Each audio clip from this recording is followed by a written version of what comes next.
백승덕이라고 하고요. 역사문제연구소에서 연구원으로 활동을 하고 있습니다.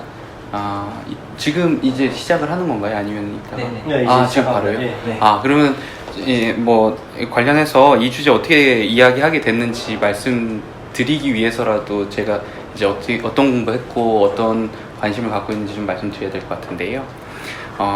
제가 처음 역사에 대해서 일단은 그 역사적 진실에 대해서 관심을 갖게 됐던 건 제가 병역에 대해서 좀 관심을 갖기 시작하면서 그랬습니다. 그래서 역사학을 공부하면서도 제 지금 연구 주제가 이제 병역과 관련돼 있고요. 그 중에서도 우리가 이제 군대 가는 것, 그러니까 병역을 어떻게 그 자연스러운 통과 의례로 받아들이게 됐는지에 대해서 지금 연구를 하고 있습니다. 그 주제에 대해서 좀 관심을 갖게 됐던 게 이제 여러 이유가 있을 텐데요. 사실 뭐 그 중에는 군대 가기 싫었던 것도 있겠고요. 뭐 여러 가지가 있겠지만, 영향을 줬던 몇 가지 중에 하나가 이제 그 대학 때 뭐 시위를 가거나 집회를 갔을 때 그 경찰들과 이렇게 마주쳤던 경험이 저한테 좀 컸거든요. 그러니까 특히 2008년, 2009년에 이제 그 광우병 그 촛불 집회를 할 때 나가서 이렇게 이제 집회를 하다가 보면, 특히 제가 좀 덩치가 크다 보니까 뒤에서 이렇게 자꾸 앞으로 나오라고 하는 사람이 되더라고요. 그래서 어찌저찌 하다 앞으로 나오는데 저는 또 겁이 많거든요. 그래서 이제 밀진 않고, 그리고 사실 그때 당시 이제 여러 번 이렇게 서 있을 때 보면은 밀어서 안 되는 경우들도 되게 많았거든요. 그럼 앞에서 이제 되게 어정쩡하게 서 있는 경우들이 되게 많았죠. 그러면서 여러 가지 생각들을 했었는데, 가장 인상 깊었던 게 2008년에 경복궁 앞에서 이렇게 엄청 많이 진출했을 때였었어요. 그때도 역시나 이제 더 나가야 된다 이래서 이제 제가 덩치가 크니까 제가 앞으로 나갔고, 그때 이제 그 경복궁 보면 오른쪽으로 가는 데가 어디 있죠? 그 혹시 아시나요? 이쪽이 삼청동이고 이쪽이 국립현대미술관 효자동 그쪽인 것 같은데. 네네네. 효자동 저 안쪽 아닌가? 아무튼 그래갖고 이 오른쪽으로 이제 들어가는 거 그 앞에 딱 섰는데, 이제 앞에서 이제 스크럼 짜고 했는데, 역시나 이제 밀지는 않고 저는 이제 계속 버티는 쪽이었죠. 뒤에서는 이제 밀고 왜 앞으로 더 안 나가냐 하면서 본인들은 안 나오시고요. 그래서 이제 앞에서 버티고 있는데, 이 앞에 있는 그 의경이 되게 화가 나 있다는 게 보였었어요. 되게 힘들어하고, 왜냐면 거기도 뒤에서 밀고 앞에서 밀잖아요. 양옆에서도 밀고 있고. 이 친구가 저보다 아마 조금 어렸던 것 같은데, 방패를 이제 이렇게 잡고서는 혼자서 혼자 욕을 하고 있는 거죠.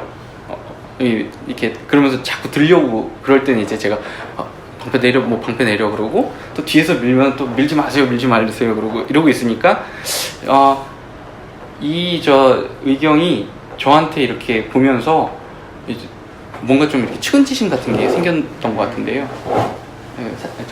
아저씨는 빠지세요 이렇게 하더라고요. 그러니까 자기는 이제 나가고 싶은데 제가 이제 사이에 껴 있으니까. 그때 근데 문득 그 생각이 들더라고요. 그날 막 그렇게 공방전을 하고서는 돌아오는 길에 문득 이게 뭐 하는 짓이었지? 이런 생각이 되게 들더라고요. 한편으로는 그 의경인 아마 학생이었던 것 같은데, 대학을 다니거나 혹은 뭐 일을 하다가 자발적으로 들어갔겠죠, 당연히. 이제 통지서가 오니까 끌려갔을 리는 없고요. 가서 이제 대치를 하면서 그 고생을 한 거고, 저는 또 여기서 집회를 그렇게 하는데, 예를 들어서 이 사람이 나중에 나와서 시위를 할 수도 있겠죠. 마침 2009년에 용산 참사랑 쌍용차 때 이제 강제 진압이 있었고, 그때 이제 많은 희생들이 있었는데요. 그때 사실 대치했던 철거민 분들이나 아니면은 조합원 분들도 대체로 군대 갔다 오신 분들이거든요. 그러니까 그게 되게 묘했었어요. 그러니까 국가에 큰 힘을 주고, 그 힘이 또 어떨 때는 이제 시민들을 이렇게 압박하는 힘이 되는데, 그걸 또 시민들이 자발적으로 힘을 공급해 주는 거죠. 제가 그래서 집회 가서 제일 못마땅했던 게 이 경찰 지휘관들이었는데, 경찰 지휘관들이 이 어린 의경들 데리고 다니면서 이제 지휘를 하잖아요. 근데 뭐 거의 반말조로 하고 뭐 야이 뭐 하면서 이렇게 욕도 하고 그 사람이 그렇게 할 수 있게 만들어주는 어떤 힘이 있는 거고요. 시스템이 있는 거죠. 그게 병역이라는 생각이 그때 되게 많이 들었었습니다. 그래갖고 2009년에 저도 이제 통지서를 받고 제가 할 수 있는 일이 그때 이제 병역 거부였거든요. 그래서 병역을 거부했었고 그러면서 저 감옥을 잠깐 갔다 왔습니다. 저 군대 가는 것보단 짧았는데 이렇게 이제 갔다가 오고 난 다음부터 이제 공부를 하기 시작했거든요.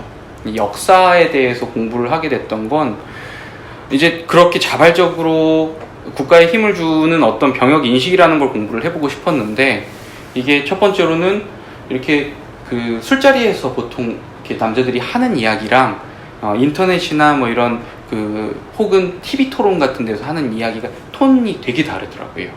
여기는 아주 애국자들의 집단인데 술자리에서 하는 이야기들은 보통 이제 아이 뭐 나도 싫어서 싫은데 뭐 그것 때문에 굳이 그걸 거부할 필요가 있느냐 뭐 이런 식의 이제 톤들이 되게 많았고요. 이 차이를 이해하고 싶었는데 그러려면 이제 병역 인식이라는 걸 좀 공부를 해야 되겠고 그러고선 나올 때쯤 되었는데 병역에 대해서 이야기를 하는 것들 중에서 상당수가 역사적 진실에 대한 문제, 역사 인식에 대한 문제라는 걸 좀 많이 느꼈었거든요. 이제 뭐 여기서도 이제 병역에 대해서 이야기해 보시는 분들은 많이 느끼실 텐데요. 보통 병역에 대해서 병역 거부를 한다거나 아니면 병역을 문제 삼는다거나 뭐 그렇게 했을 때 많이 듣는 이야기 중에 하나가 군대 없으면 나라 망한다. 그리고 병역 폐지되면 그러니까 병역이 없으면 나라 망한다. 이 이야기가 굉장히 많거든요. 근데 그거의 그 근거는 뭐냐? 그 예전에 19세기 말에 조선이 병역이 없어서 일제에 침략을 당했다. 굉장히 역사적인 인식이었거든요. 이제 그게 크게 자리하고 있는 게 하나가 있고 두 번째는 제가 이제 그러고 난 다음에 제 그 논문을 썼던 게 저긴데요. 그 한국전쟁 전후로 해서 이제 병역 인식이 어떻게 자리 잡고 뭐 이야기가 됐는지 담론에 대해서 이렇게 접근을 했는데 국회 회의록을 쭉 읽다 보니까 이 국회의원들이 굉장히 그런 이야기를 많이 합니다. 1949년도에 특히 병역법 제정될 때 무슨 이야기를 하냐면 병역이라는 거는 한편으로는 이게 남들이 이렇게 가지고 있던 외국게 아니라 그러니까 외제가 아니라 우리 전통이다. 그래서 어디까지 거슬러 올라가면 고조선까지 거슬러 올라가거든요. 고조선에는 무슨 이불 같은 것도 이게 나중에 다 갑옷으로 만들고 이렇게 할 수 있는 그런 것들이었다. 그래서 호청 다 띄워서 나중에 갑옷 만들 수 있고 집에 다 병장기 있었기 때문에 우리도 그런 식으로 해야 된다. 뭐 이런 식의 이야기들이 있었어요. 그러니까 이게 두 가지가 되게 모순적인 인식인 거죠. 하나는 병역이라는 게 없으면 우리가 나라가 망하고 망했었다. 그러니까 없었던 거에 대한 강조고요. 두 번째 거는 근데 또 외제에 너무 이야기를 하면 안 되니까 그게 우리 고유의 전통이다 해서 거슬러 올라가거든요. 군역도 있었고 우리는 뭐 그전에는 고조선 때도 뭐 이렇게 있었고 고구려 봐라 뭐 얼마나 훌륭하냐 뭐 이런 이야기들이 이제 쭉 있는 거죠.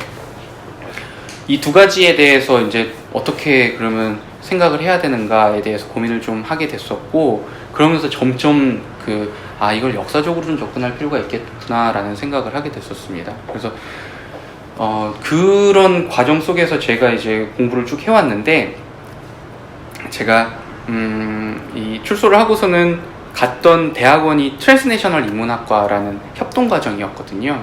그러니까 한국에서는 이제 국사학과, 동양사학과, 서양사학과 이래서 보통 3체계로 이렇게 나뉘어져 있는데 여기에 속해 있지 않은 트랜스내셔널, 그러니까 뭐 네이션을 이렇게 넘나드는 그런 연구하는 곳이고 저는 사실 여기서 공부해야 되겠다라는 생각을 하게 됐던 게 병역이라는 게 이제 프랑스에서 보통 시작했다고 하지만 이게 각국을 이렇게 오가면서 각 지역별로 굉장히 다른 형태로 이제 나타나고 자리 잡고 하는 그 역사적 과정이 있는데 그거를 보려면 트랜스내셔널 하게 봐야 된다라고 생각을 처음 했었습니다. 근데 이게 공부를 하다가 보니까 느낀 것 중에 하나가 그 기존 학문책의 이 경계에 있는 경우에는 굉장히 많이 힘들더라고요. 이 중심부로 들어가기가 여러 가지 이유들이 있을 텐데 뭐가 문제일까 이렇게 보게 되는 거죠. 저는 이제 경계에 있다 보니까 더 그런 것들이 이제 보이는 상황이 되는데, 한편으로 이제 기회주의적인 거고요. 내가 저 안으로 들어가야 돼 뭐 이런 거 있을 거고, 또 한편으로는 경계에서 좀 더 그런 문제들을 더 이렇게 부각시키고 싶은 문제의식이 있는 거고요. 그래서 이렇게 그러면서 이제 여러 가지들을 좀 더 많이 관찰하게 됐던 것 같습니다. 그래서 학회 활동하고, 학회에서 편집 간사를 한 2년을 했었고, 그리고 그 뒤에도 이제 학술지에 논문을 투고한 다음에 받는 어떤 평들을 보고, 그리고 제 주위에 보니까 희한하게 전임이 되신, 그러니까 박사를 따신 여성 그 연구자들은 굉장히 많고 훌륭한 연구들을 많이 하셨거든요. 근데 희한하게 전임 연구자들을 이렇게 보면 다 남자들이에요. 그 갭도 있고, 뭔가 보이지 않는 뭔가가 돌아가고 있구나 라는 생각을 하게 됐었고, 그게 이제 역사 학계가 어떻게 돌아가고 있는 건가에 대한 관심으로 좀 이어졌던 과정이었습니다. 그러던 중에 이제 2016년에 탈진실이라는 지금 굉장히 문제적인 개념들이 막 등장하기 시작하고, 트럼프 당선됐고요. 그 다음에 영국 브렉시트 거기 이렇게 되면서 거기서도 이제 영국이 유럽연합에 엄청난 많은 돈들을 계속 바치고 있다라는 식의 이야기들이 어떤 검증 과정 없이 받아들여지고, 그게 실제로 어떤 한 국가가 유럽연합에서 탈퇴하게 만드는 일들이 벌어졌고요. 중간에 2014년에는 한국에서도 박유하 교수가 그 제국의 위안부라는 책을 냈다가 굉장히 큰 논란이 되었었거든요.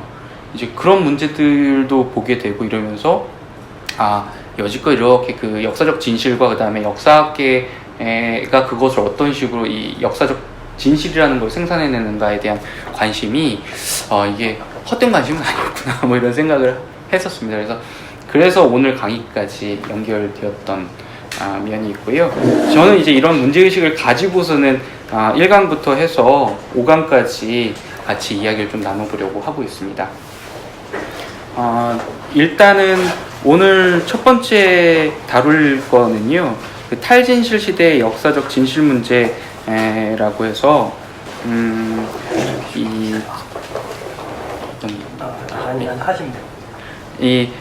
오늘 두 가지 이야기를 좀 집중해서 이야기를 해보려고 합니다. 일단 문제는 탈진실 시대 혹은 탈진실 현상, 이것에 대해서 이제 접근하는 관점들에 대해서 한번 좀 정리할 필요가 있을 것 같거든요.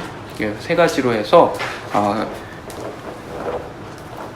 계몽주의, 회의주의, 그리고 구성주의 세 가지 접근법으로 나눠볼 수 있을 것 같습니다. 그래서 이 각각에 대해서 이야기를 해보고, 그런 뒤에는 이제 저희가 아까 말씀드렸던 그 역사 학계의 문제처럼 이 생산 과정 속에서 어떤 식으로 진실은 생산되고 생산되어 왔고 생산되어야 하는가에 대한 이야기들을 잠깐 다루고, 나중에 다른 강의에서 좀 더 깊이 이야기를 해보도록 하겠습니다. 이 세 가지 중에 첫 번째 이야기를 해보려고 하는 게 그 계몽주의인데요. 이게 전통적 자유주의 입장을 가지고 있는 분들이 굉장히 많이 채택하고 있는 관점입니다. 아까 그 강의 시작하기 전에 잠깐 소개해드렸는데, 이 책이 그 리 맥킨타이어라는 그 저널리스트가 낸 책이고 얼마 전에 번역이 됐거든요. 근데 이 책이 아주 전형적으로 이 관점을 채택을 하고 있습니다. 그래서 계몽주의, 전통적 자유주의 입장을 채택하고 있는데, 한번 관심 있는 분들은 읽어보시면 좋을 것 같고요. 이 저자를 포함해서 이 관점을 채택하는 분들은 대체로 가짜 뉴스 중에, 그러니까 페이크 뉴스 중에 페이크, 이 가짜라는 것에 굉장히 강조점을 갖고 있습니다. 그래서 가짜 뉴스는 의도적 거짓말, 이 의도를 가지고서는 거짓말을 생산하고 그거를 의도적으로 이제 퍼뜨리는 것에 대해서 좀 관심을 많이 갖고 있고, 최근에 이제 개신교에서 일부 개신교죠. 일부 개신교에서 이런 가짜 뉴스를 집단적으로 생산하는 그런 이제 문제들이 계속 보도가 되고 있지요. 이런 이제 문제들에 대해서 좀 더 관심을 많이 갖고 있는 입장이 이 입장이 될 것 같습니다. 그 업튼 싱클레어라는 사람이 있는데 이 양반은 들어본 적은 없으실 거예요. 저도 리 맥킨타이어 이 책에서 접했는데 이 사람을 좀 찾아보니까 그 20세기 초에 활동했던 소설가입니다. 미국에서 이제 소설가였고 리버럴리스트였고요. 리버럴리스트고 소설가다 보니까 이거를 또 정치적으로 뭔가 이렇게 자기 뜻을 펼치고 싶었고 그래서 선거에도 여러 번 나가고 다 낙선했어요. 얼마나 울분이 많은 사람인 거죠. 이 울분이 많은 사람들이 특히나 더더욱이나 강력한 그 자기 관점을 이렇게 이야기하는 경우가 있는데 이 업튼 싱클레어가 그런 면에서 이런 이야기를 했던 건 좀 주목해 볼 만할 것 같습니다. 특정한 사실을 믿지 않음으로써 먹고 사는 사람이 그 사실을 믿도록 설득하기란 쉽지 않은 일이다. 이게 이제 이 관점을 갖고 있는 사람들의 생각을 아주 명료하게 보여주는 대목인데요. 여기서 중요한 게 먹고 사는 사람인 거죠. 그러니까 자기 이익이 아주 여기에 이렇게 그 개입이 돼서 그리고 눈에 보이는 가시적인 금전적이든 아니면 정치적인 이득을 얻기 위해서 이렇게 이런 입장을 갖고 있는 사람들은 설득하기가 너무 어렵다. 그래서 실제로 요즘도 그 태극기 집회나 뭐 아니면은 어디 이런 관점을 그러니까 뭐랄까요 그 가짜 뉴스를 신봉하고 그거를 열심히 이제 이렇게 생산하시는 분들, 공유하는 분들하고 얘기하기 너무 어렵잖아요. 그러다 보니까 다들 이제 이건 포기해야 된다라고 저는 생각하게 되는데 실제로 이제 업튼 싱클레어도 그런 생각들을 했던 것 같습니다. 그러다 보니까 이제 인간의 비합리적인 그 경향을 강조하는데 이제 이걸 찾기 시작하는 거죠. 대체 그럼 인간은 왜 이렇게 비합리적인 것을 믿을까? 그리고 어떻게 하면 이제 계몽주의자들이니까요. 어떻게 하면은 교육을 시켜서 바꿀 수 있을까? 이거에 대해서 생각을 하는데 그러다 보니까 인지 편향에 대한 심리학 연구를 많이들 참조합니다. 실제로 이 책도 보시면 나중에 아시겠는데요. 그 심리학에 관심이 있으신 분들, 특히 인지 편향, 뭐 확증 편향 요즘 이제 많이 소개되는 개념들인데 그거에 대해서 아주 잘 정리해놨습니다. 그러니까 그걸 잘 정리했다는 건 뭐냐면 이 책을 보고 많은 사람들이 주위에 있는 비합리적인 사람들을 좀 계몽했으면 좋겠다라는 그런 욕심도 있는 거죠. 그런 의도에서 이제 나온 책인데 그래서 전통적 미디어의 쇠퇴와 그 다음에 SNS의 그 확증 편향성을 우려합니다. 여기에서 이제 나오는 이야기들이 나중에 검색해 보시면 아실 텐데요. 뉴스 사일로라는 이야기들을 많이 합니다. 여기서 사일로라는 게 뭐냐면 저장소 같은 거거든요. 저장고 같은 거.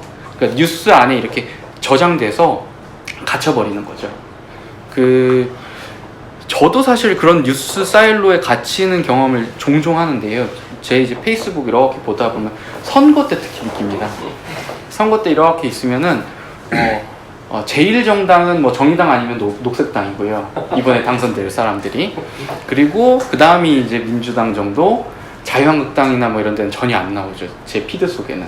그러면 그걸 보고서는 예전에 이제 페이스북을 처음 했을 때는 이번에 진보신당이 원내에 몇 명 들어가고 그리고 뭐 이런 식으로 생각을 했었는데 이제 이게 한 10년 가까이 되다 보니까 이제 알죠.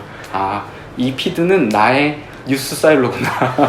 그래서 그런 개념입니다.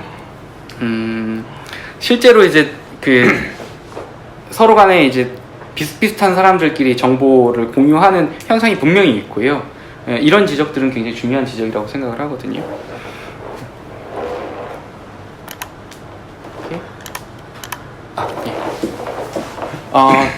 이 페이크 뉴스는 굉장히 많이 미국에서는 굉장히 유명했던 뉴스인데 혹시 이거 보신 분 계시나요?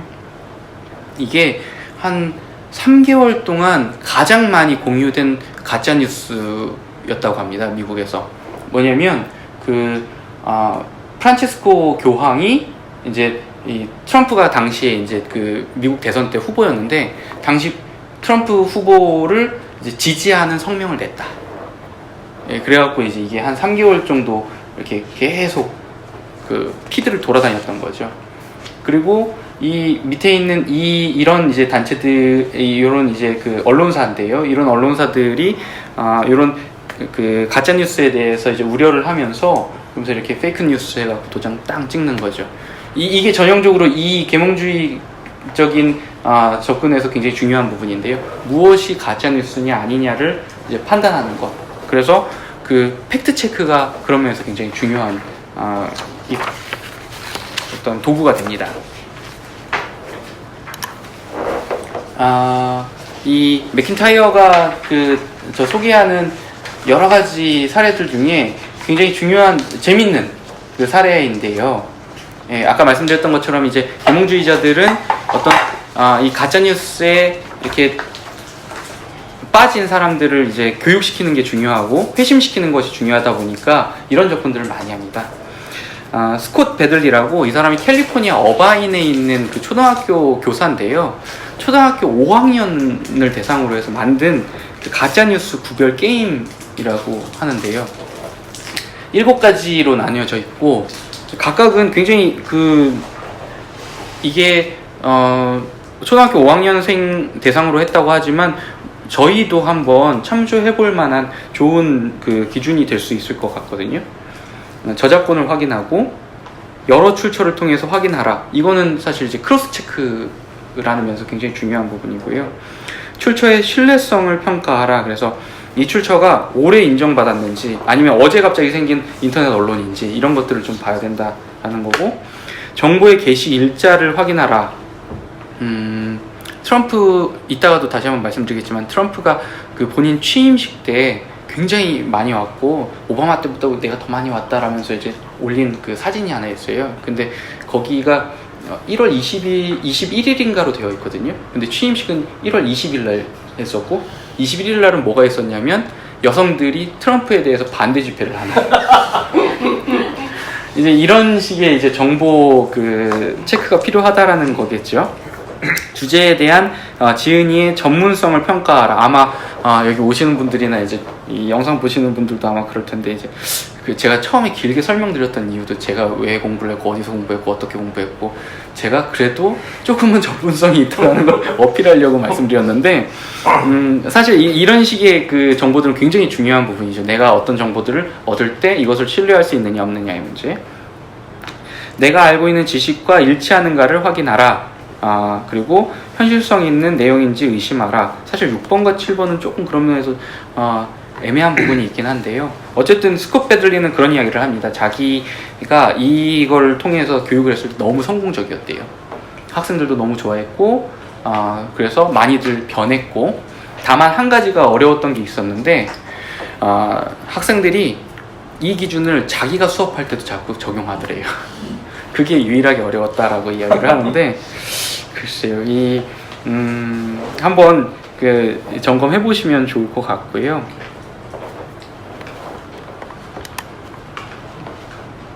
이제 이런 식으로 교육을 강조하는 게 단순히 초등학생들을 대상으로만 하는 것이 아니라 한편으로는 이제 성인들을 대상으로도 많이 합니다. 그래서 정서적인 티핑 포인트가 존재한다는 그 입증 실험 결과들을 굉장히 많이 인용을 하는데, 이게 이제 팩트 체크의 그 역할 강조죠. 그러니까 아무리 사람들이 많이 비합리적이고, 심지어 태극기 부대에서 뭐 박근혜 대통령은 억울하게 그 감옥에 들어갔다, 태블릿 PC는 JTBC가 조작한 거다, 이렇게 믿는 사람들도 굉장히 이제 다른 정보들을 반복적으로 많이 습득하다 보면 티핑 포인트, 그러니까 전환점이 생기더라 라는 실험들이 실제로 존재를 하더라고요. 실제로 그러겠죠. 아무리 그분들도 괴물이 아닌 이상 당연히 그렇게 받아들일 텐데, 그래서 요새 각 언론사들도 그렇고 이 팩트 체크를 강조하는 경우들이 많이 있습니다. 팀이 있어서 JTBC가 선구적으로 먼저 했고, 중앙일보가도 팩트 체크 팀이 생겼더라고요. 그리고 팩트 체크만 전문으로 하는 또 인터넷 언론사도 있더라고요. 뉴스탑이라고 해서 거기는 그래서 기고하는 사람들을 칼럼니스트라고 안 하고 팩트 체커라고 부르더라고요. 뭐 그런 이제 노력들을 하는 건 이 입장을 갖고 있는 사람들한테 굉장히 중요한 거죠. 그리고 이 입장을 갖고 있는 사람들은 최근 학계의 그 포스트 모더니즘 논의에 굉장히 비판적인데, 이건 좀 이따 구성주의 이야기하면서 다시 한번 좀 설명을 드리겠습니다. 근데 요약해서 말씀드리면, 요새 학계에서 무슨 뭐 언어론적인 전환이니 뭐 아니면은 뭐랄까요, 이 그 어떤 진실의 다양성 뭐 이런 이야기들을 강조하는 것이 이 가짜뉴스를 불러들였다, 학계도 책임이 있다, 이 학계의 그 현학적인 태도들이 책임이 있다, 그러면서 이제 많이 이야기하는 게 자크 데리다, 뭐 미셸 푸코, 뭐 그리고 최근에 또 누가 있을까요? 과학학 하는 그 토마스 쿤이나 아니면은 브리노 라투르 같은 사람들에 대해서 많이 지적을 하고, 이 책에서도 아주 신랄하게 비판을 하고 있더라고요. 그 점도 유념하면서 보시면 좋지 않을까 생각이 드는데, 그런 면에서 소칼이라는 사람이 한번 그런 그 장난을 친 적이 있습니다. 그러니까 최근에 뭐 이렇게 포스트 모던 논의들이 굉장히 활발하고, 그래서 논문을 읽으면 무슨 내용인지 웬만한 사람들은 잘 모르고 심지어 저 심사자들도 잘 모르는 것 같으니, 소칼이라는 사람이 자기가 가장 저 포스트 모더니스트들이 많이 쓰는 저 용어들만 짜집기를 해갖고요. 그래서 엉터리 논문을 이렇게 투고를 하거든요. 근데 그 논문이 이제 뽑힙니다. 그래서 논문은 실리고, 그걸 가지고서는 이제 소칼이라는 사람이 지적 사기라는 책을 통해서 봐라, 얼마나 이 헛맥락한 소리냐, 이게 중요한 게 아니라 진실은 다만 거기 있다, 이거를 보지 않고 자꾸 이 세상을 복잡하게 설명하려고 하는 저 지식인들이 문제다 라는 이야기를 하거든요. 근데 그러면 이 관점으로 가지면은 어떤 문제점은 없을까? 첫 번째는 가짜뉴스에 대한 정의가 불분명합니다. 그러니까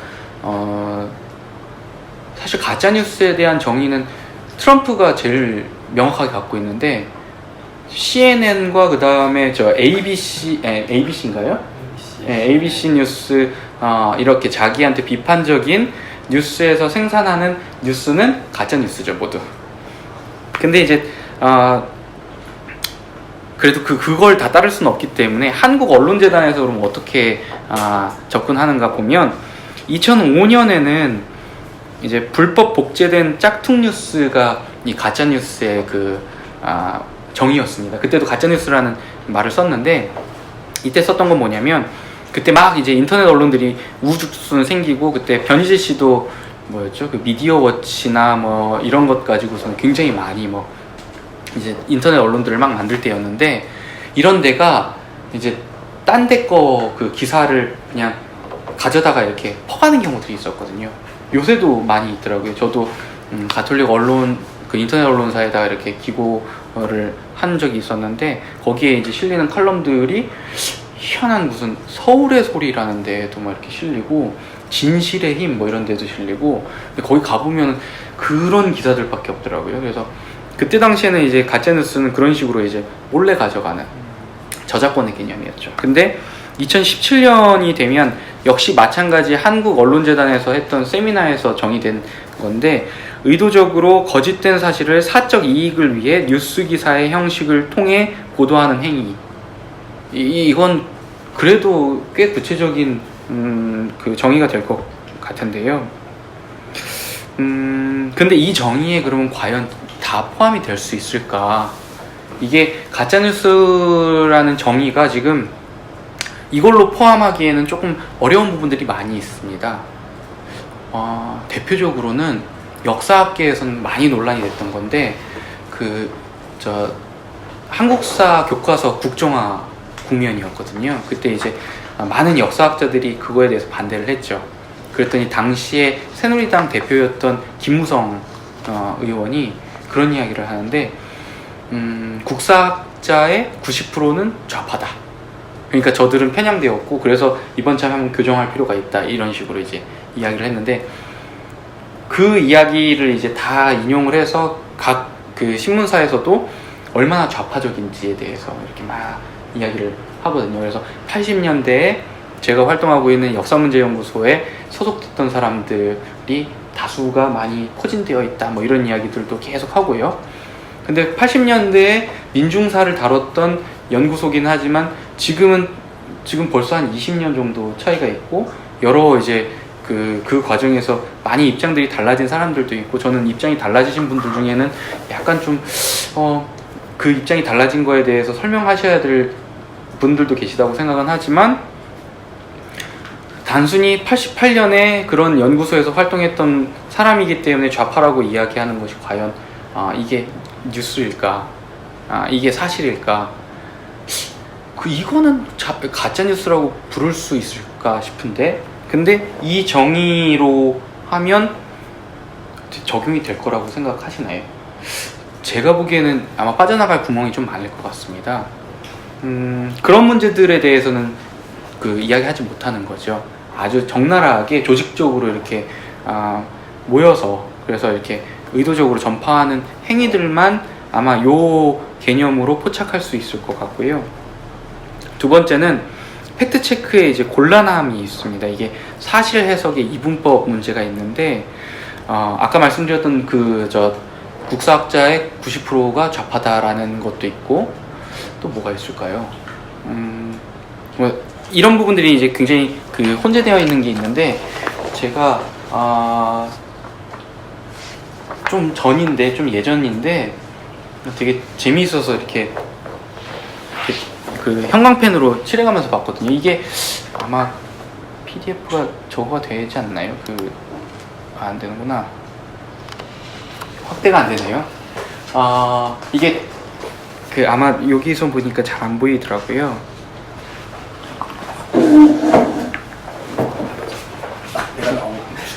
PDF 확대를 할 수 있지 않나요? 그냥 제가 읽겠습니다. 괜찮을 것 같은데요. 빅터 차라고 트럼프 정부에서도 중용될 뻔했던 사람이고요. 미국의 뭐랄까요, 이렇게 우파 안보학자 정도가 될 것 같습니다. 이제 한국 출신의 한국계죠, 한국계. 빅터 차라는 사람인데 이 사람은 이제 소위 매파로 이제 분류되는 사람입니다.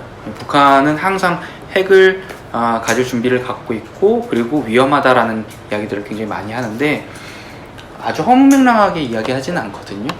근데 이 대목이 이제 그런 면에서 좀 재밌는 대목인데 이제 자기에 대한 이제 비판을 쭉 앞에서 이야기를 하면서 근데 그건 틀렸다라는 이야기를 어떻게 하냐면 다른 대부분의 북한 전문가들과 달리 내 주장의 근거는 단순한 의견이나 이념이 아니라 실증적 데이터다. 그러니까 딴 사람들은 다 이념 가지고서는 헛소리를 하고 있는데 나는 실증으로 지금 보여주고 있지 않느냐. 내가 진실이다 이 이야기인 거죠.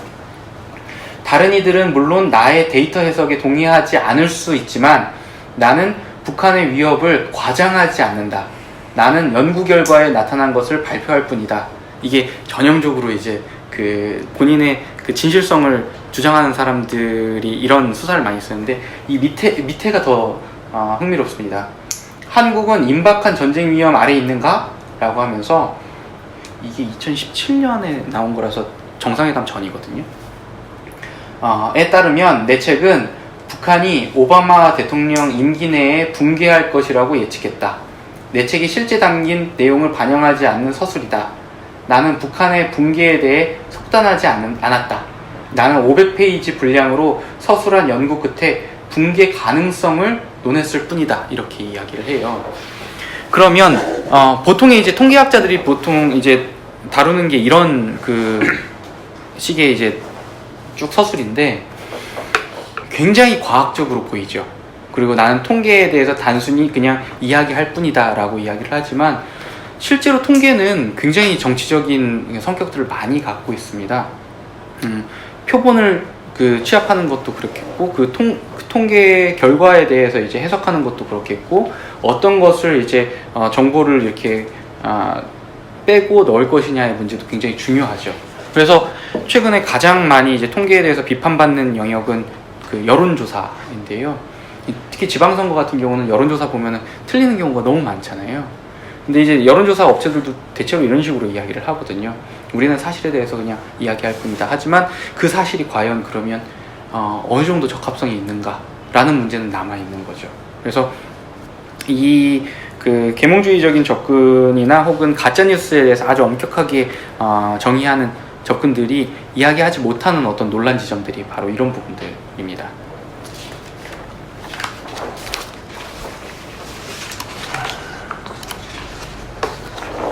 두 번째가 이제 회의주의인데요. 이게 이제 그 요즘 제일 이렇게 화가 많이 나게 만드는 그런 입장들이 주로 채택하는 관점이 될 것 같아요. 대표적인 게 아까 말씀드렸던 것처럼 트럼프 정부인데, 트럼프 정부가 이제 그 취임식을 했는데 이 오른쪽에 2017년에 있었던 트럼프의 그 취임식입니다. 그리고 이 왼쪽이 오바마 대통령이 2009년에 그 취임할 때 취임식이고요. 딱 한눈에 봐도 확연히 사람의 숫자가 달라 보이죠. 그리고 여기는 엄청 듬성듬성하고. 근데 이때 당시 이제 트럼프도 당일날 취임식 때 화가 났다라는 이제 그 소문이 있는데, 그러고선 이제 다른 그 민주당 계열의 이 언론들이 공격을 하고 이러니까 트럼프 정부에서 다음날 대변인을 통해서 이런 발표를 합니다. 이날 그 왔던 취임식의 그 방문객은 이전 역대 최고였다. 한눈에 봐도 다른데요. 근데 이제 그래서 그 숫자가 100만 명을 넘어서는 숫자였고 그거는 이전에도 없었다라는 이야기를 해요. 그래서 그거에 대해서 이제 너무나 명확하니까 그거에 대해서 이제 비난을 받은 거죠. 그랬더니 이 트럼프 정부의 이 고문이 이런 이야기를 하는데, 켈리앤 코네이라는 사람이 했던 굉장히 유명한 표현입니다. 그 대안적 사실이다. 그거는. 그러니까 이 표현은 굉장히 좀 애매한 부분인데, 원래 대안적이라는 건 굉장히 그 진보적인 사람들 혹은 좌파나 혹은 소수파들이 이야기를 하는 건데, 그게 아니라 이쪽에서 사실이라는 거는 여러 가지가 있을 수 있고 그 중에 대안적인 사실을 보여줬던 거지 우리는 거짓말이 아니다. 사실은 여러 가지가 있으니까, 이런 이야기를 해요. 여기선 약간 그래도 좀 의도적인 성격이 보이죠. 이걸 믿느냐 안 믿느냐는 좀 애매하긴 하지만 정황상 얘들은 그냥 거짓말을 하는 거 아닌가 이런 생각이 드는데, 이 입장을 갖는 사람들이 의외로 많습니다.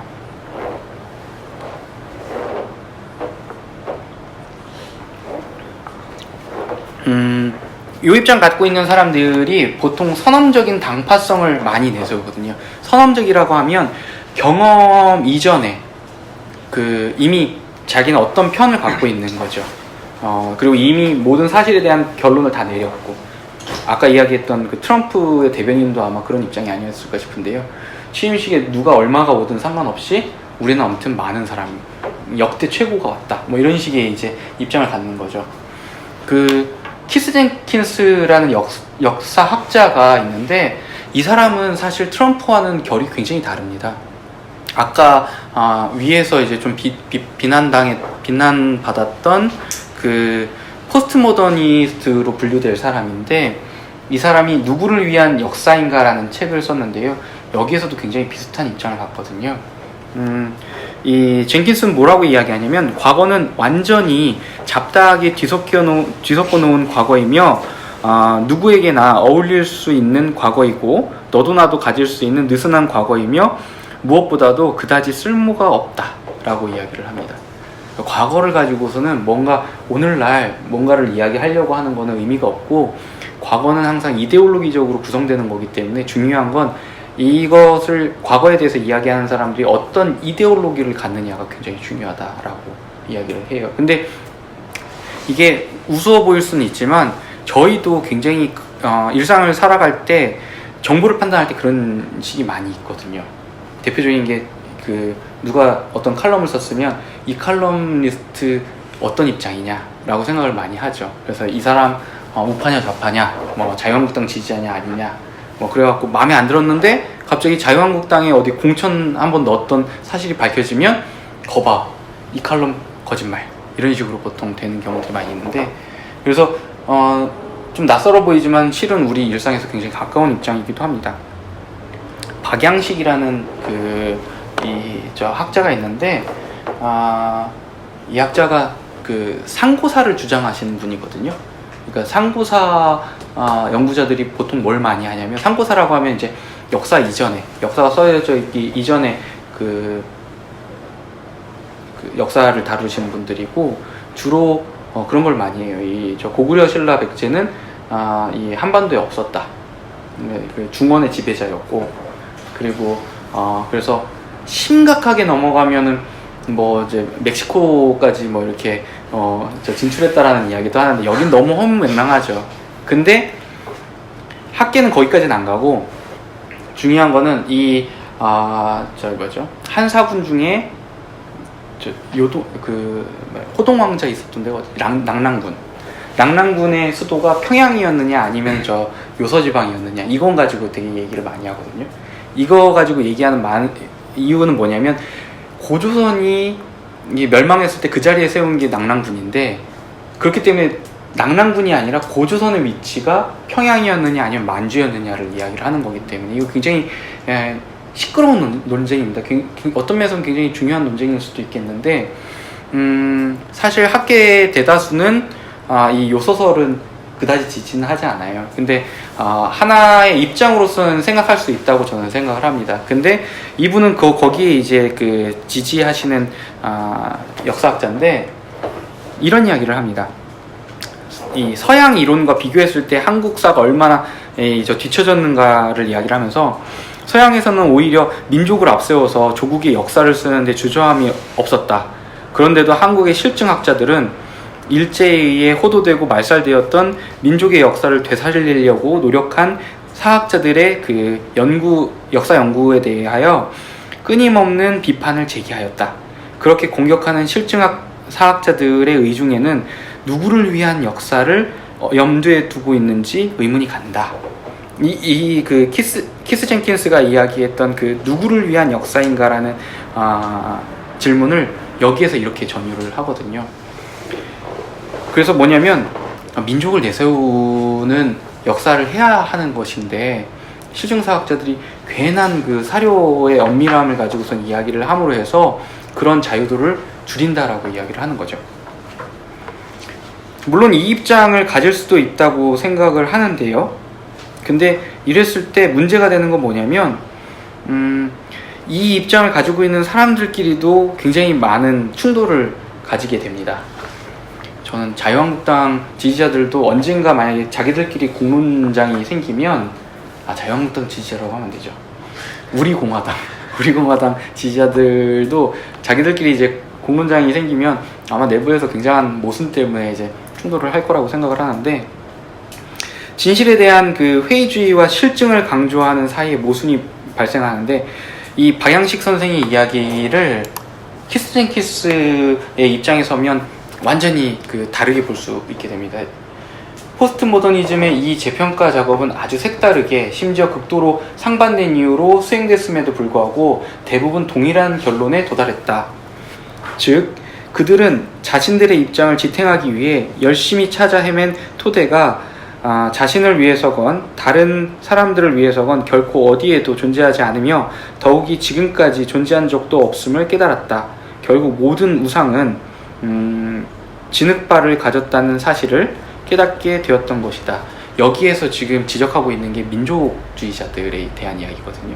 그러니까 19세기에 그 서양사를 했던 사람들 중에 상당수가 민족주의자들이었는데 이 민족주의자들이 했던 여러 가지 연구들이 지금에 와서는 그 토대를 상실하고 그래서 이제 문제가 됐다라는 이야기를 합니다. 그래서 키스 젠킨스는 굉장한 해치주의자로서 이 문제에 대해서 접근을 하고 있는 반면에 박양식과 같은 연구자들은 아주 강한 그 민족주의자로서 자신의 이데올로기를 주장을 하는 거죠. 그러다 보니까 이 내부에서도 굉장한 모순들이 있고요.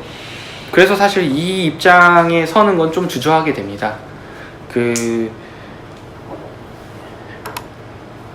그러면 세 번째 입장은 무엇이 될 수 있는가 한다면 진실에 대해서 이제 구성주의의 입장을 채택할 수 있고, 이게 보통 이제 첫 번째, 두 번째, 세 번째에서 세 가지를 소개해드리면 저희 강좌가 채택하려고 하는 게 세 번째 입장이기 때문에 이렇게 배치를 하는 건데요.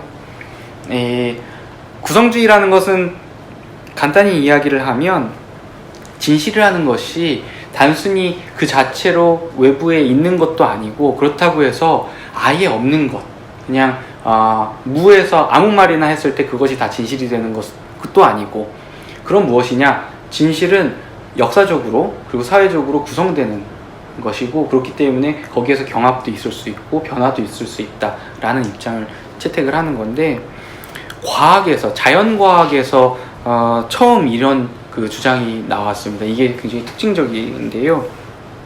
토마스 쿤이라는 이제 학자가 과학혁명의 구조라는 책을 냈습니다. 이 책이 1962년도에 나왔거든요. 굉장히 이르게 나왔는데, 자연과학이라고 하면 보통 이제 자연적인 사실에 대해서 그냥 과학자는 편견 없이 그것을 발견하면 되는 것으로 이야기를 하고, 그것이 이제 그 전까지만 해도 하나하나 쌓이는 진보의 과정으로 생각을 했거든요.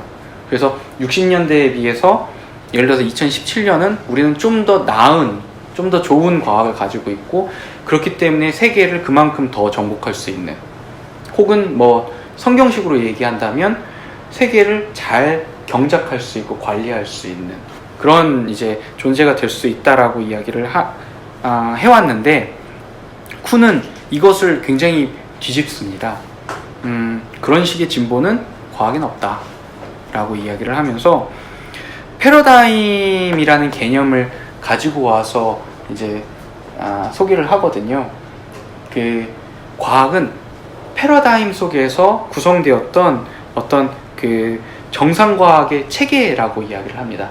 말이 좀 어려운데 패러다임이라는 개념을 먼저 이야기를 해야 될 것 같은데요.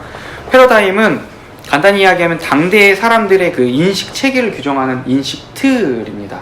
그러니까 이 자연이 있고 이것을 그냥 그대로 과학자들이 사실을 발견하는 것이 아니라 이 안에는 사회적이고 역사적인 어떤 구성물로서의 그 패러다임이 있는 거죠.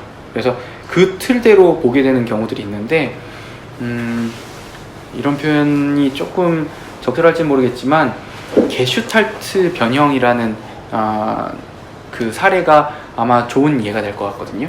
혹시 그런 거 보신 적 있으신가요? 어떤 이렇게 그림인데, 이렇게 보면은 마녀고 이렇게 보면은 뭐 저 토끼고 뭐 이런 거 있잖아요. 오리, 맞다, 저희 버전이 오리랑 토끼가 있고, 그 다음에 마녀랑 무슨 귀부인, 뭐 이런 게 있어요.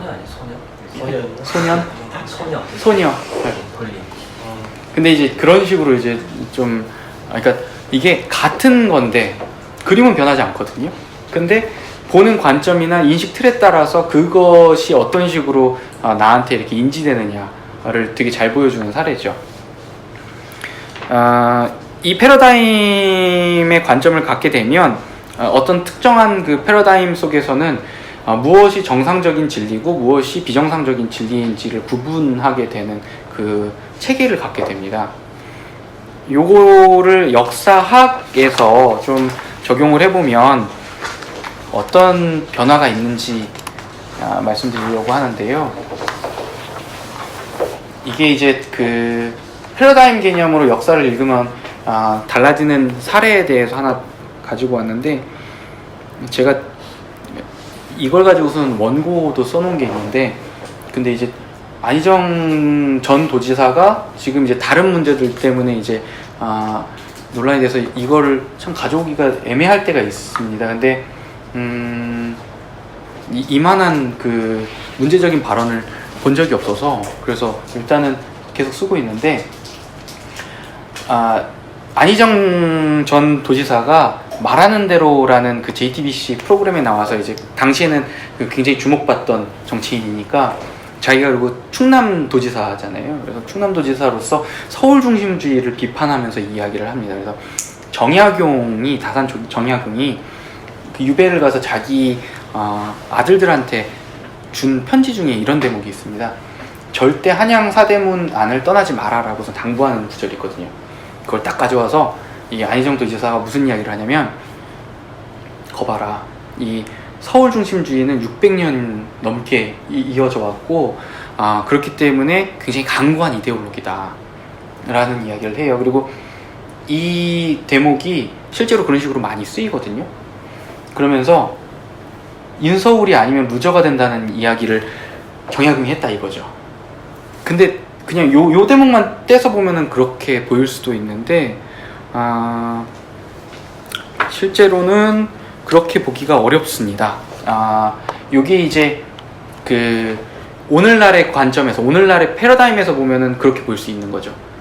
서울안을 떠나면 너희 삼형제는 저 루저가 될 수 있기 때문에 절대로 저 서울에 한번 사뒀던 집은 꼭 가지고 있고 재개발이 될 때까지. 이거를 그 역사학자 중에 이제 폴 벤느 같은 사람은 시대착오라고 하거든요. 오늘날의 패러다임을 가지고선 과거에다 투영하는 경우들을 그렇게 이야기를 합니다. 당시의 패러다임이 무엇이었는가를 그대로 볼 수는 없겠지만, 만약에 패러다임 개념을 통해서 부정주의적인 관점을 갖고선 접근하면 이렇게 볼 수 있거든요. 오학론이라는 이제 다른 책에서 엿볼 수 있습니다. 정약용이 어떤 패러다임을 갖고 있었는지. 좀 길지만은 이것도 읽겠습니다. 지금 성리학을 공부하는 사람들은 스스로 은사라고 자칭하면서 거드름을 피우고 있다. 그리하여 대대로 벼슬하여 온 경상의 집안 출신으로 의리상 당연히 국가와 휴척을 같이 해야 할 처지이것만 벼슬하지 않고 임금과 주군에서 충분한 예를 갖추어 여러 번 불러도 나아가 벼슬하지 않는다. 이 선비로서는 되게 좋은 덕망일 수도 있겠는데, 정약용은 오히려 비판을 하는 거죠. 그러면서 서울에서 나서 자란 사람도 이 성리학을 하게 되면 산으로 들어가게 되므로 이들을 살림처사라고 명명한다. 조정에 들어가서 벼슬에 임명되어서는 옳은 말과 그 다음에 격렬한 논쟁으로 생사를 돌보지 않은 채 임금의 숨겨진 과실을 공박하였다. 저 주자는 그랬다는 거죠. 지금의 이 선비들과 달리 지금 시속에 학문에 빠져 있으면서도 주자를 끌어대어 자신을 정당화시키려는 자들은 모두 주자를 무함하는 사람들이다. 주자가 언제 그런 적이 있었는가? 비록 이들이 외모를 꾸미고 행실에 제재를 가하는 것이 방종하고 음란한 자들보다는 나은 점이 있기는 하다. 그러나 알맹이 없는 고고한 마음으로 스스로 옳다고 오만을 떨고 있으니 끝내 이들 성리학하는 사람들과는 같이 손잡고 요순과 주공, 문맹의 문화로 들어갈 수 없다. 이 당시에 당연히 18세기, 17세기, 18세기에 조선에서 지금의 같은 형식의 그 역사학은 존재하지는 않았었습니다. 근데 그것과 비슷한 그 학문이 뭐가 있었냐면 경학이라고 있었는데요. 이 경서할 때 경자, 그러니까 경서를 연구하는 학문인 거죠. 경서에다가 주석 다는 게 이 선비들한테 굉장히 중요한 건데, 이게 왜 역사학이랑 연결이 되냐면, 이 당시에 선비들한테 가장 중요했던 건 이 요순시대의 그 진리를 파악하는 겁니다. 그러니까 지금 역사학은 그게 아니라 각 시대가 어땠는지 사실을 파악하는 건데, 선비들은 그게 아니라 과거에 요순시대에 어떻게 살았는지를, 그거를 이제 공자나 맹자가 이야기한 거를 그대로 받아서 그거를 이제 지금 투영하는 것이 굉장히 중요하거든요. 그리고 요순시대 이후에 이제 이 역사 세계로 돌아오면서 더 이상 왕들이 이 진리를 갖고 있는 게 아니라 선비들이 그 도를 행할 필요가 있습니다. 그러다 보니까 의와 예와 도를 이제 해야 되는데, 그러기 위해서 이제 경서를 계속 공부하는 거죠. 그래서 요순이 대체 어떻게 살았고 요순의 진리가 무엇이냐, 이거를 가지고는 계속 하는 거예요. 그러다가 이제 그러던 중에 주자가 그런 이제 경학을 굉장히 잘했던, 지금으로 치면은 굉장히 훌륭한 명예교수 정도 되는 거죠. 이 사람이 했던 대로 우리는 살아야 된다라는 게 이제 정약용의 생각인데, 자기가 보기에는 지금의 선비들은 괜히 이렇게 고고해갖고 이 중앙에서 불러도 나오질 않는 거죠.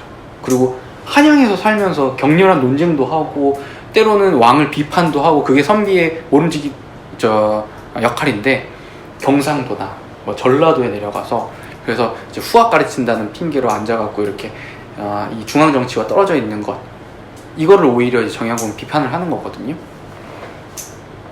이런 관점에서 정약용이 자기의 그 아들들한테 이야기했던 것도 뭐냐면 철저한 성리학자로서 이런 이야기를 한 겁니다.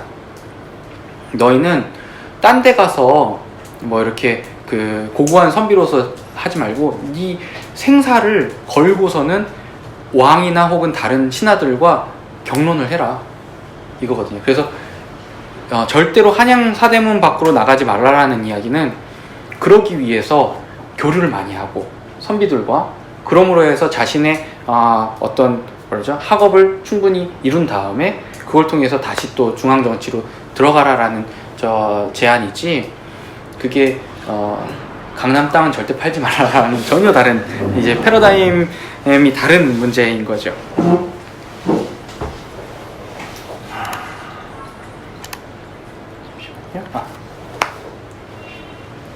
그렇기 때문에 이 구성주의 입장에서는 이런 식으로 이제 그 진실에 대해 역사적 진실에 대해서도 이런 식으로 이제 접근을 하는데 과학이 뉴턴이 이런 말을 합니다. 그 자연을 반영하는 거울이라고 이야기를 하는데 그것이 될 수 없듯이 이 구성주의자들도 역사적 진실 역시 각 시대의 행위자들이 사용할 수 있는 자료와 그 다음에 문화적 자원을 가지고서 만들어낸 인간의 일종의 담론적인 구성물로 이제 받아들입니다. 그러면은 아까 이야기 드렸던 그 계몽주의자들보다는 조금 더 약한 그 객관성을 갖고 있지만 두 번째 이야기 드렸던 아주 그 극단적인 회의주의자들보다는 그래도 그 진실에 대해서 진지하게 생각을 하는 입장인 거죠. 잠시만요. 보기.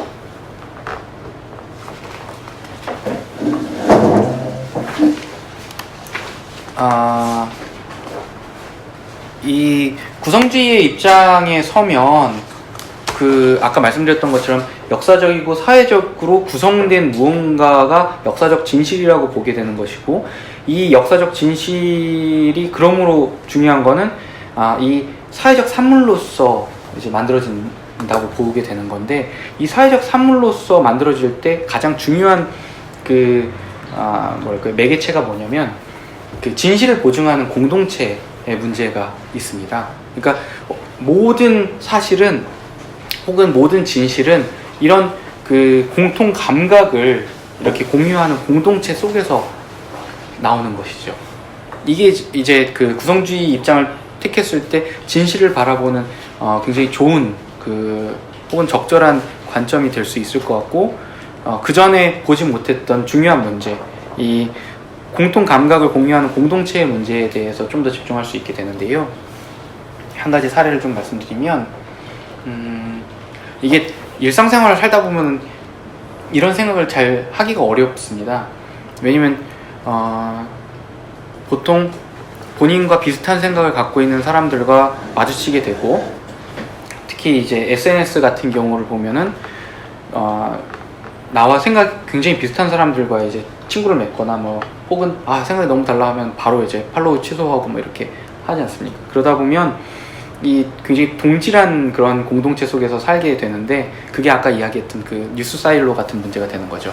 근데 이 구성주의 입장에서는 그런 뉴스 사일로가 있다는 것만이 아니라 이게 어떻게 만들어지고 이게 어떻게 작동하는가를 좀 더 관심을 갖는데 제가 이제 그 감옥에서 일을 했던 게 사동소지라는 일이었거든요. 그때 굉장히 많이 내가 가지고 있었던 이 상식이라는 것이 내 주위에서만 이렇게 통용되는 거였구나라는 그런 체험을 많이 하게 되었습니다. 아마 남자들은 군대에서 그런 경험을 많이 할 것이고 그 다음에 여자들은 주로 이제 남자들이 굉장히 많이 있는 그 집단에 갔을 때 그때 야 내가 생각했던 거랑 이게 뭔가 다르네 뭐 이렇게 느끼게 되는 것들이 있는데 제가 이걸 설명할 때 항상 아쉬운 게 감옥에 사진이 없어서 늘 아쉬웠는데 최근에 이제 슬기로운 감방생활이라는 이 드라마가 굉장히 유행하게 돼서 그래서 이것만 보여드리면 대충 그림이 나와요. 어떤 일들이 있었는지. 꼭 다 보셨나요 혹시 이 드라마? 저도 즐겨봤습니다. 저는 마치 군대 갔다 온 그 예비역들이 진짜 사나이 모드. 예, 진짜 사나이 그 예능 보듯이 감정이입하면서 제가 막 처음부터 끝까지 너무 열심히 보니까 그리고 제 아내가 이제 옆에서 같이 보고 있었거든요. 근데 아내도 재밌어 하는데 제가 자꾸 저거 정말 저래 이러면 그 되게 이제 이상하게 보고 약간 예비역 같다 이런 얘기 하는데 그래서 예비역들의 마음도 많이 이해합니다. 이게 이 드라마에서는 굉장히 그래도 깔끔하게 나와요. 그 감옥 크기도 크고 너무 좋아. 잘생겼잖아요. 일단 다들 근데 제가 이제 인터넷을 뒤지다 보니까 이게 제가 체험했던 감옥과 좀 더 가깝거든요. 제가 일을 했던 사동소지라는 게 뭐냐면 이런 한 개 동을 사동이라고 보통 부릅니다. 사동이라고 부르고 여기에 이제 다들 이렇게 당연히 죄수니까 갇혀 있죠. 수감자들이 갇혀 있고 교도관이 보통 여기 나와서 이렇게 앉아 있고 여기에서 제가 오고 가면서 여기다 이렇게 작은 팻말 같은 걸 하나 이렇게 내놓으면 막 가서 뭐 때문에 그래요? 그러면 안에서 이제 손빨래를 하고 짤 수가 없잖아요. 그러면 이렇게 바구니 같은 데에다가 이렇게 빨래를 넣어서 요 사이로 주거든요. 제가 그걸 들고 가서 탈수기에 돌려서 다시 갖다 주기도 하고 뭐 밥을 나눠주려면 여기에서 이제 밥도 나눠줘야 되는 거고 이런 이제 허드렛 일을 하는 게 보통 사동소지의 일이거든요. 그래서 이제 사동소지로서 여기에서 이제 교도관 옆에서 항상 붙어 있죠. 그리고 사실은 교도관들이 해야 되는 대부분의 일들을 사동소지한테 맡겨요. 그래서 아마 이제 공소시효가 다 끝났을 테니까 형행법이 있어서요. 내부에서 있었던 위법 사항들을 얘기하기 어려운데 교도관이 심지어는 본인이 나눠줘야 되는 공판장이나 뭐 이런 것도 다 이제 사동소지한테 시키거든요. 도장도 받고 문도 가끔 따고 뭐 이렇게 하는데 그러다 보면은 안에서 무슨 일들이 있는지 되게 훤히 보입니다. 근데 특히 휴일만 되면 그렇게 많이 싸우거든요. 이 내부에서. 근데 싸우는 게 별게 아니에요. 예를 들면 이런 거죠. 2002년도에 월드컵 때 우승팀이 누구냐. 누군가는 이제 브라질이라고 이야기하고 누구는 이제 아르헨티나라고 이야기하고 좀 당황스러운 사람들은 일본이라고 얘기하는데 근데 상관없어요. 왜냐면 우기면 되거든요. 감옥에서는. 예를 들어서 브라질이라고 이야기를 하면 그러면은 무슨 브라질이냐, 아르헨티나다. 그리고 무슨 근거가 있냐라고 이야기를 하고 그러면 내가 봤다. 거기서 내가 봤다밖에 없거든요. 내가 봤다. 그러고서 이제 싸우다가 이걸 이제 심리 붙는다고 하거든요. 재판장에서 심리 붙듯이 또 휴일에 또 이쪽 방에서 또 심리가 붙었구나 뭐 이렇게 해요. 들어보면 진짜 이런 별거 아닌 일인데 근데 이 안에서는 아주 처절해서 나중에는 이렇게 끌려가기도 하거든요. 저 징벌방에 자기들끼리 주먹 다짐하다가 교도관을 이제 부르죠. 우리끼리 안 되겠다. 그럼 불러서 교도관한테 이제 물어봐요. 누가 맞냐? 교도관이 예를 들어서 2002년도에 브라질이었다라고 이야기를 해도 그래도 싸움은 절대 안 끝납니다. 당연하죠. 쟤를 어떻게 믿냐? 그러면서 또 싸워요. 교도관이 스마트폰을 보여주면 좋은데 스마트폰은 안에 반입이 금지되어 있거든요. 보여줘도 사실은 어렵죠. 이거 저건 또 어떻게 믿냐 할 수 있으니까요. 그래갖고 제가 진짜 많이 봤고 어떤 사람들은 제가 뭐 가서 이제 저 목격자 증언도 해줘서 이제 풀려나면은 제가 이제 뭐 과자도 좀 받고 그런 경우들도 많이 있었는데 진짜 감옥 나가면 이런 일은 진짜 없을 거다라고 저는 생각이 들고 이게 진짜 감옥이라서 이런 지저분한 일이 생긴다라고 저는 생각을 많이 했었어요. 근데 이제 부푼 마음을 가지고서는 출소를 했는데 제가 2011년 2월에 출소를 했습니다. 그리고 2012년에 박근혜 전 대통령 당선되고 2014년 그 세월호 참사 있었고요. 그 과정들을 보다가 보니까 아 이건 약간 감옥인데? 이런 생각이 들더라고요. 그 대표적인 게 아까 말씀드렸던 것처럼 무슨 문제가 생기면 검색해서 이렇게 보여주면 되잖아요. 근데 나와서는 그렇게 될 거라고 생각했는데 이게 포털 댓글 조작 논란이 갑자기 벌어지기 시작하더라고요. 포털도 아무도 믿을 수 없다. 포털의 이야기. 그리고 실제로 그 전부터 네이버 지식인 같은 데는 좋은 참조점으로는 이야기하지 않았잖아요. 그러기도 하고 한편으로는 그러면 언론에서 이야기한 건 믿을 수 있지 않는가 했는데 갑자기 2013년부터 기레기라는 말이 굉장히 막 유행하기 시작하거든요. 기자랑 쓰레기를 이렇게 그 합성한 말인데 제 주위의 기자분들은 굉장히 싫어하는 말이더라고요. 당연히 그러시겠죠. 근데 요 기레기라는 말이 먼저 나오고 그래서 무슨 얘기가 나와도 심지어 최근에는 그래서 한경호를 때려 잡아야 된다라는 포스터도 막 만들어졌더라고요. 그래서 한겨레, 경향신문, 오마이뉴스는 문재인 정부에 대해서 계속 그 비난만 하고 악질적으로 이렇게 왜곡을 하기 때문에 여기를 이제 때려잡자 해갖고 뭐 이렇게 하고, 그러니까 언론은 더 이상 믿을 수 없다라는 그 이야기를 하는 거죠. 요 이야기가 막 돌기 시작하니까 2016년, 15년 이때부터 이제 그 가짜뉴스라는 말이 막 나오기 시작하고요. 가짜뉴스 이전에 기레기라는 말이 먼저 유행했다는 게 굉장히 특징적입니다. 그러니까 전통적인 언론이 불신을 받기 시작하니까 거기에 이제 침입하기 시작하는 거죠. 근데 그러면 언론을 다시 믿어야 되느냐? 그러긴 또 어려운 여러 가지 상황들이 있었고요. 대표적으로 세월호 참사 때 청와대 받아쓰기를 한다거나 아니면 유가족들한테 이제 인터뷰를 할 때 굉장히 그 폭력적으로 인터뷰를 한다거나 그렇게 함으로 해서 어떤 진실규명에 별로 관심이 없어 보이는 것들이 이제 문제가 되었고, 아까 말씀드렸던 그 한국사 교과서 그 국정화 과정에서 이제 국사학자 중 90%가 좌파라는 이제 비난이 있었고요. 이렇게 되면 언론, 포털, 그리고 역사학계 여기가 다 이제 불신이 되는 거죠. 여기서 생산하는 어떤 것도 역사적 진실이 될 수 없는 혹은 진실이 될 수 없는 것이 됩니다. 그래서 이제 이랬을 때 이 공통 감각을 공유하는 공동체가 무너진 상태에서는 가짜뉴스는 언제든지 등장할 수 있게 되는 거죠. 그래서 요 상황에서 중요한 게 이제 플랫폼의 문제를 지적해야 할 것 같은데, 기레기라는 욕이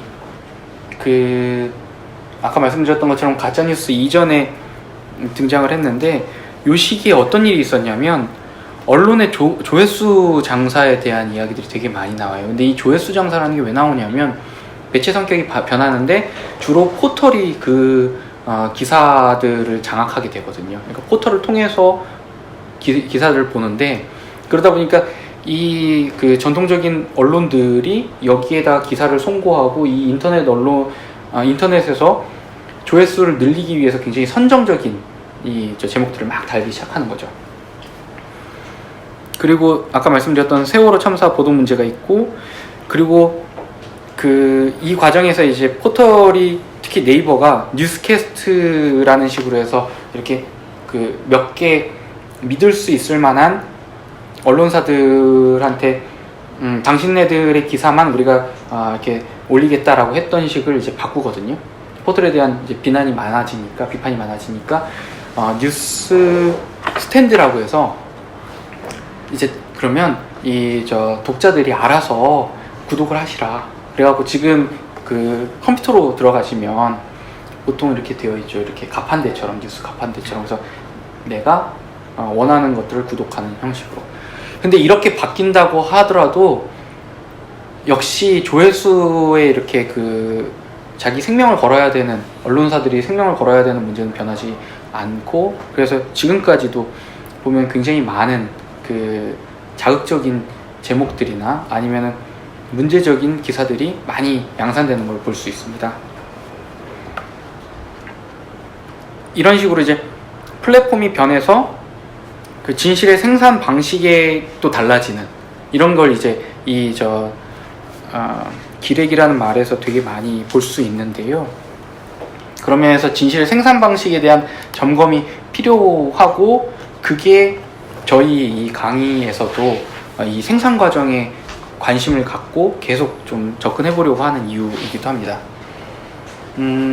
역사학계로 조금 더 무게를 가져와서, 그럼 역사학계는 대체 어떻게 해서 그간 사회적 신뢰를 받았었고, 그리고 진실을 생산할 수 있었는가를 봐야 할 것 같은데, 굉장히 중요한 게 그런 면에서 동료 평가입니다.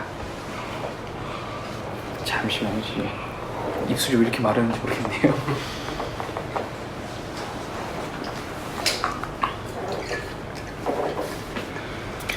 동료 평가는 뭐냐면, 그러니까 역사학계에서 누구나 글을 쓰면 나 역사학자니까, 혹은 뭐 역사학 교수니까 내가 쓰는 글은 다 진실이다 이야기하기는 좀 어렵거든요. 최근에 역사학자들이 신문 칼럼 같은 걸 냈을 때도 그거에 대한 이제 반박들이 많죠. 대표적인 게, 최근에 어떤 학자가 통닭이라는 말이 일제시대의 잔재다라는 식으로 이야기를 했다가 좀 이렇게 공격을 많이 받았거든요. 별로 근거가 없는 이야기여서 그랬었는데, 주로 역사학자들이 진실에 대해서 이야기하는 건 그런 식의 방식이 아니라 학술지 논문을 투고하는 방식입니다. 그리고 그 학술지 논문을 투고했을 때 동료들이 보통은 3명이고요. 신학도 보통 3명이죠. 희한하게 3명으로 굳혀진 것 같은데 3명의 익명의 심사자들한테 이제 평가를 받아요. 그리고 큰 문제가 없어서 A나 혹은 B 정도를 받게 되면, C, D, F까지 있긴 한데 A나 B를 받게 되면 그게 이제 학술지에 게재가 되고, 그러면 이 게재된다는 거는 상징적으로 뭘 보여주냐면, 이 논문은 역사학계에서는 어느 정도 받아들일 수 있는 말이다. 그래서 역사적 진실로 인정할 수 있다라고서는 이제 도장 찍는 행위나 비슷하거든요. 이런 걸 이제 동료평가라고 이야기를 합니다. 근데 이런 식으로 이제 검증되는 과정이 어떤 식으로 등장하게 되었는가를 보면 그리 오래되진 않았습니다. 17세기 그 실험과학이 탄생하면서 이 동료평가가 굉장히 중요한 장치로 등장하게 됐는데, 보일과 그 홉스의 진공 펌프 논쟁이 이 동료평가가 어떤 식으로 등장했는지를 굉장히 잘 보여주는 사례입니다. 이 과학학에 대해서 관심 있는 분들은 한 번쯤 접해 보셨을 사례인데, 보일이라는 사람은 우리가 흔히 지금 고등학교 때 화학에서 많이 배우거든요. 보일의 법칙 이래서 기억하시나요? 저는 이제 까먹었는데, 이 사람이 진공 펌프도 만들어요. 그리고 분자에 대해서 관심이 많았던 사람이고, 홉스는 화학책에서 홉스를 보기는 어렵거든요. 정치학자로 주로 이제 분류가 되죠. 그래서 리바이어던이라는 그 책을 냈고, 굉장히 중요한 이제 국가론을 다룬 정치학자인데, 이 둘이 희한하게 진공 펌프를 가지고 큰 논쟁을 벌입니다. 진공 펌프가 뭐냐? 그 전까지, 이 시대 전까지 이 진공이라는 것이 있느냐 없느냐가 굉장히 중요한 문제였었는데요. 여기 이제 신학 베이스를 갖고 계시는 분들이 많으시니까 더 잘 아시겠지만, 이 중세에 그 진공이 있는 건 신학적으로 용납될 수 없는 거였습니다. 왜냐하면 이 그러니까 모든 세상을 신이 다스리고 관리하고 만든 건데, 진공이라는 건 물질이 없는 어떤 텅 빈 공간인 거죠. 이 텅 빈 공간이 있을 수가 없다. 연역적으로 생각했을 때 이거는 합리적이지 않다. 이 입장을 갖고 있는 사람으로 이제 홉스를 분류할 수 있고요. 보일은 내가 그럼 보여주겠다. 그래서 이제 진공 펌프라는 걸 가져왔는데, 생긴 게 이렇습니다. 굉장히 낯설게 생겼는데 이게 되게 비싸다 그래요. 보일이 성에 살던 그 귀족 집안 사람이거든요. 이 비싼 거를 이제 자기가 제작을 해서 자기 집 안에 이렇게 보통 그때 당시에 이제 과학자들이 실험 과학을 하면 이런 식으로 했는데, 큰 이제 저 성 안에 이제 그런 공간이 있을 거잖아요. 이런 공간에 이제 주위 사람들 다 이렇게 초청을 하는 거죠. 비슷한 수준의 사람들, 상류 계층의 남자들. 그래 놓고서는 그 가운데다 딱 놓고, 내가 이번에 만든 저 장치인데 이게 진공을 보여줄 수 있다. 당신들은 눈으로 그냥 증언만 하면 된다. 이래서 이제 모인 상태에서 여기가 이제 진공이 될 유리 관이고요. 구죠. 그리고 여기에서 이제 이렇게 연결되어 있고, 얘가 이제 계속 죄송합니다. 여기가 아니라 여기다.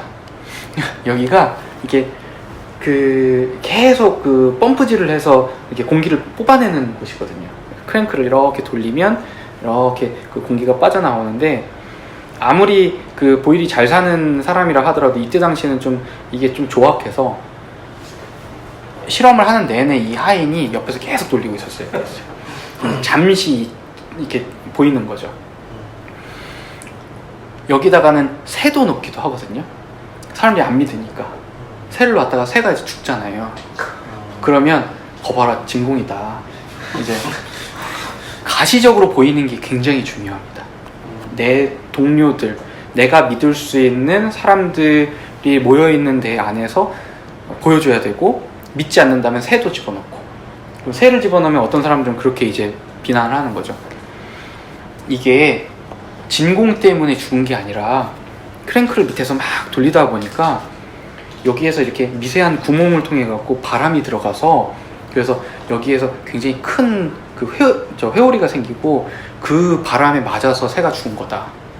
실제로 그런 식으로 이제 비난하고 그렇게 설명할 여지도 있는 거잖아요. 그래서 여기다가 새 대신에 깃털도 넣습니다. 바람이 움직이지 않았다라는 걸 보여주는 거죠. 이 가시적인 게 굉장히 그런 면에서 중요한 거거든요.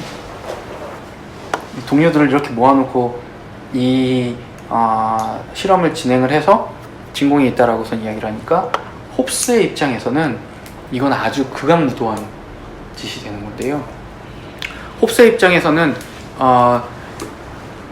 세계는 그래도 신이 다스리는 것이고, 거기에 이제 핵심 중에 하나가 수학이었습니다. 이때 수학은 지금의 과학성과는 달리 좀 더 신비적인 성격을 갖고 있는데, 그래서 모든 것은 증명을 하기를 수학적으로 증명을 해야지, 저런 식으로 이 사람들은 성직자들도 아니죠. 이 사람들끼리 모아서 이렇게 평가하는 것은 말도 안 된다라고 이야기를 합니다. 리바이어던에서도 볼 수 있듯이 군주가 딱 이렇게 결정하는 것이 굉장히 중요하죠. 이 진리의 어떤 권위를 갖고. 근데 결과적으로는 사실 이 모델이 17세기 이후에 지금 이제 주도적인 모델이 되었습니다. 가시적인 걸 이기기가 굉장히 어려운 거죠. 이 문제를 다룬 과학학자들이 스티븐 셰프린이라는 사람이랑 사이먼 셰퍼라는 사람이 있는데, 지식의 문제에 대한 해답은 사회 질서의 문제에 대한 해답이다라고 이야기를 합니다. 이게 뭐냐면, 홉스랑 보일이랑 대체 왜 갑자기 이런 걸 가지고서 논쟁을 했을까 했을 때, 이 지식의 문제는 단순히 그냥 과학적인 문제가 아니라 이것 자체가 어떤 세상을 보여주는 사실로서, 진실로서 작동을 하기 때문에, 그래서 홉스도 굉장히 중요하게 이 문제 삼았던 것이고, 그렇지만 결과적으로는 동료평가가 생산한 진실에 대한 사회적 신뢰가 계속 자리를 굳건히 잡게 됩니다. 이게 그럼 어떻게 가능했느냐 했을 때 두 가지가 굉장히 중요한 대목인데, 첫 번째는 이때 모였던 사람들이 상류 계층의 남자들이라고 이야기를 드렸었고, 하나 더가 개신교도들이었거든요. 개신교도들이 갖고 있는 어떤 윤리적인, 도덕적인 성격이 이 진실성을 보증해주는 증거가 되었는데, 신사계급, 경제적으로 독립적, 그리고 겸손과 성실이라는 기독교 가치를 내면화한 사람들이 증언을 했다는 게 굉장히 중요했고, 그럼으로써 증인이 신사 계급에 속해 있다는 사실이 신뢰를 보증하게 되었습니다. 이게 최근까지 20세기 초반까지 굉장히 중요한 패러다임을 구축을 했던 것이죠. 그런데 그러면 이렇게 그냥 쭉 가면 이 역사적 진실이나 뭐 등등등의 이 문제들이 나타나지 않을 수도 있을 텐데요. 앞으로도 계속 그냥 믿을 만한 남자들, 믿을 만한 신사들을 모아놓고서는 이렇게 뭐 독립평가를 돌리면 그러면 됐을 텐데, 이게 왜 붕괴하기 시작했는가? 이걸 보여줄 수 있는 몇 가지 사례들이 있는데, 20세기 초까지만 해도 일단 강고했던 그 분위기를 좀 소개해 드리려고 합니다. 미국 역사학계에서 반유대주의를 보여주는 사례가 있었는데, 이때까지만 해도 그 유대인 중에 되게 유명한 자연과학자들은 꽤 많이 있습니다. 대표적으로는 아인슈타인이 있죠. 근데 자연과학자들은 그 전부터 그래서 굉장히 많이 이렇게 진입해서 왔는데, 역사학계는 자연과학과 달리 역사학은 특정한 문화가 필요하다고 간주를 했었습니다. 왜 그러느냐? 아까 말씀드렸던 프로테스탄트 윤리를 다들 갖고 있어야 되고, 그리고 어느 정도 경제적으로 독립적이어야 되고요.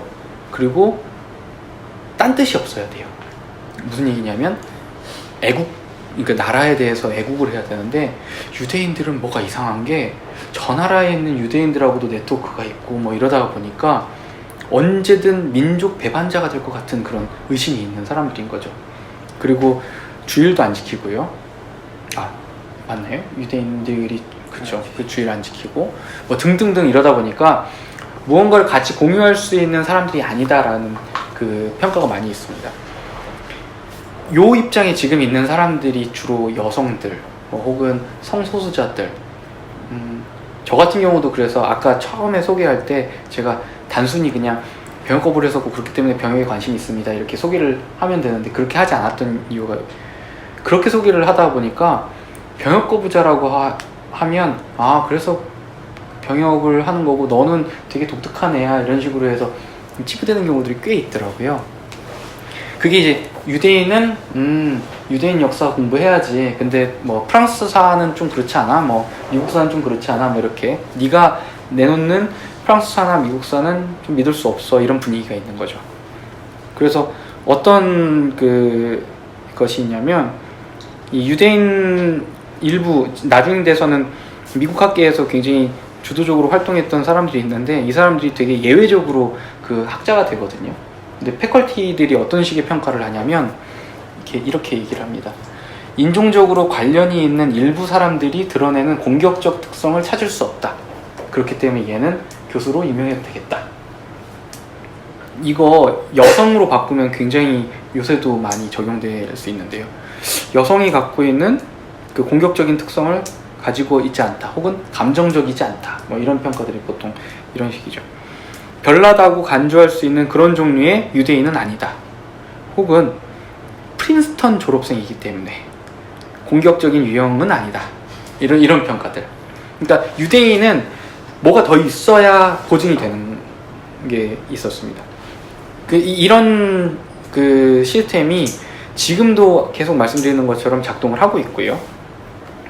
그런데 이게 사회의 이제 민주화와 그 다음에 세속화가 가속되는 가운데에서 이런 토대들이 붕괴하기 시작하는 거죠.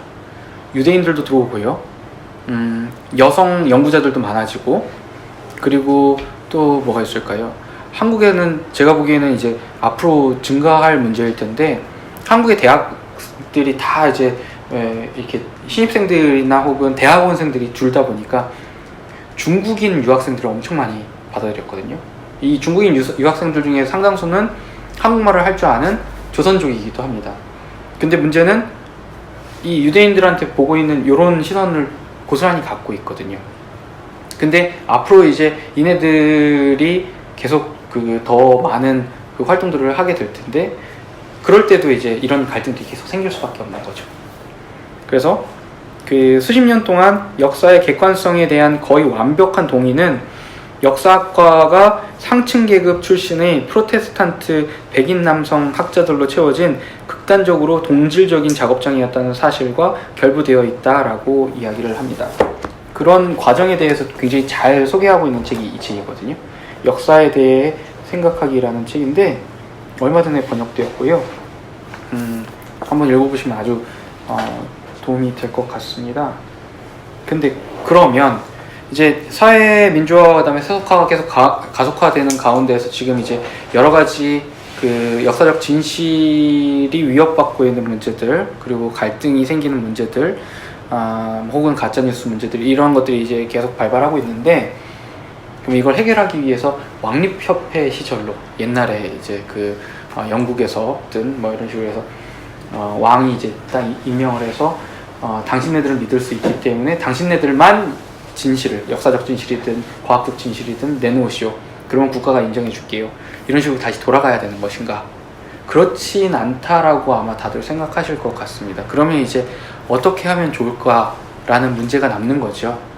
그 문제는 다음 시간에 좀 더 다뤄보려고 하고 있거든요. 그래서 그 진실 프로그램에 대해서 특히 한국의 역사학계가 어떤 식으로 그러면 아까 말씀드렸던 그런 동료평가 시스템을 구축해왔고, 그것이 지금 어떻게 도전받고 있고 어떤 대안들이 논의되고 있는지에 대해서 좀 이야기를 드려보려고 하고 있습니다. 네, 여기까지 일단 오늘 하도록 하겠습니다.